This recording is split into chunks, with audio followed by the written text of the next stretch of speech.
Hello everyone, welcome to learner bee. I am Shivani Chauhan. इस video में हम लोग देखेंगे क्लास 8 हिंदी की बुक का चैप्टर 1 ध्वनि। तो देखिए, ये जो पोयम है, ये पोयम लिखी है सूर्यकांत त्रिपाठी निराला ने। तो ये जो कविता है, इसमें ये कहना चाहते हैं कि ये जो जवान लोग हैं, जो यंग हैं, वो उनको आलस नहीं करना चाहिए, उनको मेहनत करनी चाहिए और मेहनत से अपने जीवन में आगे बढ़ने की कोशिश करनी चाहिए। मेनली जो सार है इस कविता का वो यही है। तो देखिए, अभी ना होगा मेरा अंत, अभी अभी ही तो आया है मेरे वन में मृदुल वसंत। अभी ना होगा मेरा अंत, तो अभी मतलब अंत का मतलब होता है ख़त्म हो जाना या समाप्त हो जाना। मृदुल, मृदुल का मतलब होता है कोमल, या फिर जो चीज़ सॉफ्ट होती है ना, उसको हम लोग मृदुल कह सकते हैं। और वसंत, वसंत ऐसा मौसम होता है जिसमें फूल खिलने लगते हैं। तो कवि ने प्रकृति के वर्णन की हेल्प से ना युवा पीढ़ी से यह कहने की कोशिश की है कि तुम आलस छोड़ दो, नए उत्साह नए जोश के साथ उठो।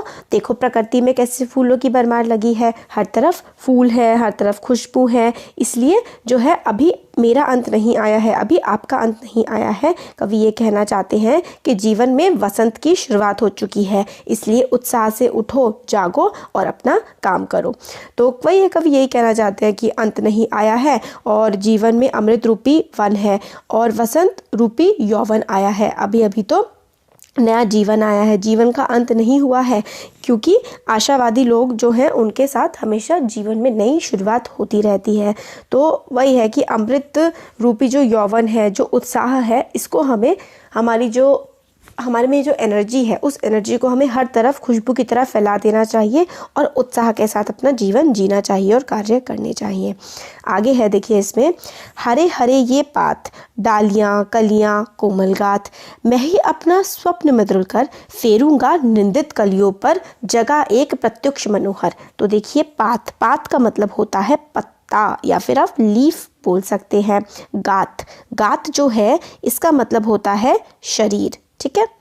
और स्वप्न, स्वप्न का मतलब होता है सपना। मृदुल, मृदुल का मतलब होता है, वही हमने देख लिया ना, सॉफ्ट है ना। तो मृदुल कर, मृदुल कर का क्या मतलब होता है? सॉफ्ट या फिर अच्छे से हाथ। कलियां, जो छोटी छोटी कलियां होती है ना फूलों की। प्रत्युक्ष, प्रत्युक्ष का मतलब होता है सवेरा, मॉर्निंग। मनोहर का मतलब है जो काफ़ी सुंदर लगता है, ठीक है। तो हरे हरे ये पात, मतलब जो ये हरे हरे पत्ते हैं, ये जो डालियां हैं, कलियां हैं, और ये जो कोमल गात है, ये जो कोमल शरीर है, ये बहुत ही अच्छा है। मैं ही अपना स्वप्न में तुलकर, और मृदुल, मृदुल हाथ मतलब जो एक इम्पोर्टेंस है हाथ की, इंसान की मेहनत की, फेरूंगा निंदित कलियों पर, मतलब मैं जो है निंदित कलियाँ, निंदित कलियाँ का मतलब है जो सोए हुए युवा है, सोए हुए जो बच्चे हैं, जो अपने जीवन में मेहनत कर सकते हैं, उनको मैं जगाऊंगा, जगह एक प्रत्युक्ष मनोहर, और उनके जीवन में एक नया खूबसूरत सवेरा लेकर के आऊँगा। तो इसमें जो राइटर हैं वो यही कहना चाहते हैं, कवि प्रकृति का वर्णन करते हुए कहते हैं कि चारों ओर जो पेड़ हैं वो हरे भरे हैं, पौधों पर कलियां खिली हुई हैं जो अभी तक सो रही हैं। कवि कहते हैं कि मैं सूर्य को ला करके, मतलब सन को ला करके, इन कलियों की जो आलस है उनको हटा दूंगा। इन पंक्तियों के माध्यम से कवि ये कहना चाहते हैं कि निराशा और ज़िंदगी से हारे लोगों को मैं जीवन का दान करूंगा। और कवि कहते हैं कि जैसे हर तरफ वृक्ष हैं, पौधे हैं, कलियां खिली हुई हैं, उसी तरीके से मैं जो सूर्य लोगों के जीवन में लेकर के आऊँगा, और वो जो अलसाए हुए हैं उनको मैं उठा करके जागृत करूँगा। वो नई पीढ़ी को प्रेरणा देने की कोशिश करते हैं कि अपने जीवन में उत्साह का संचार करो, जीवन में हरियाली लेके आओ, निराशा को ज़िंदगी से दूर भगाओ, और हिम्मत के साथ, जैसे वसंत में हर तरफ पेड़ खिल जाते हैं, कलियां खिल जाती हैं, पेड़ हरे भरे हो जाते हैं, ऐसे ही जीवन को उत्साहित और हरा भरा बनाओ। आगे है, देखिए,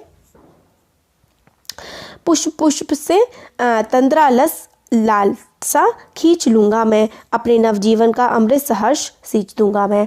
तो यही है, पुष्प का मतलब फूल होता है, तंद्रालस मतलब होता है नींद में आलस की वजह से नींद में छाया हुआ, ठीक है। लालसा का मतलब होता है लालच, नव होता है नए, अमृत का मतलब होता है जो बहुत ही मतलब अच्छा होता है ना, अमृत सुधा भी आप कह सकते हैं। सहर्ष सींच दूंगा मैं, मतलब खुशी के साथ सिंचाई कर दूंगा।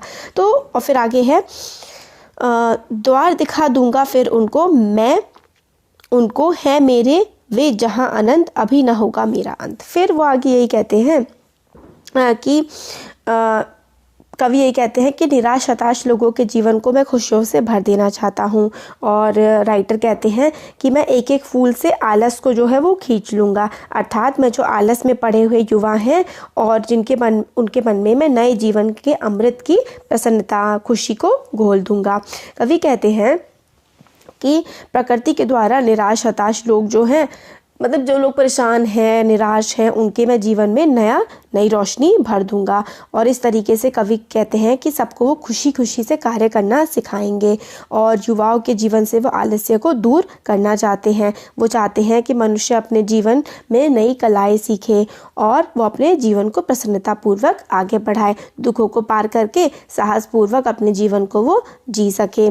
कवि कहते हैं जो ईश्वर को प्राप्त करते हैं उनका अंत नहीं होता, बल्कि उनकी तो नए जीवन की शुरुआत होती है। कि मेरा, और वो आगे यही कहना चाहते हैं कि मेरा जो है अंत नहीं होगा, मैं अपना अंत नहीं होने दूंगा।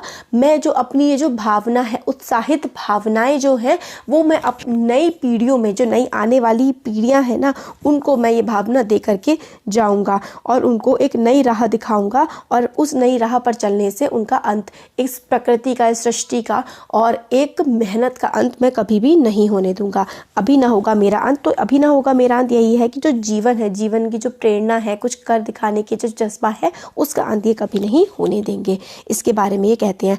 तो इस कविता में ना जो ध्वनि है, इस कविता में सूर्यकांत त्रिपाठी निराला प्रकृति को एक युवा व्यक्ति से कंपेयर करते हैं और कहते हैं जिस तरीके से प्रकृति में नया उत्साह आ गया है, उसी तरह यंगस्टर्स जो होते हैं, जो नई पीढ़ी के लोग होते हैं, उनमें ये उत्साह आना चाहिए और वो मेहनत से अपने जीवन में आगे काम करें, इस तरीके का उत्साह उसमें भरना चाहिए। तो यही था पोएम का एक्सप्लेनेशन। कैसा लगा आपको बता सकते हैं। अच्छा लगा लाइक करिए, चैनल को सब्सक्राइब करिए, अपने फ्रेंड्स के साथ भी ज़रूर शेयर करिएगा। Thank you.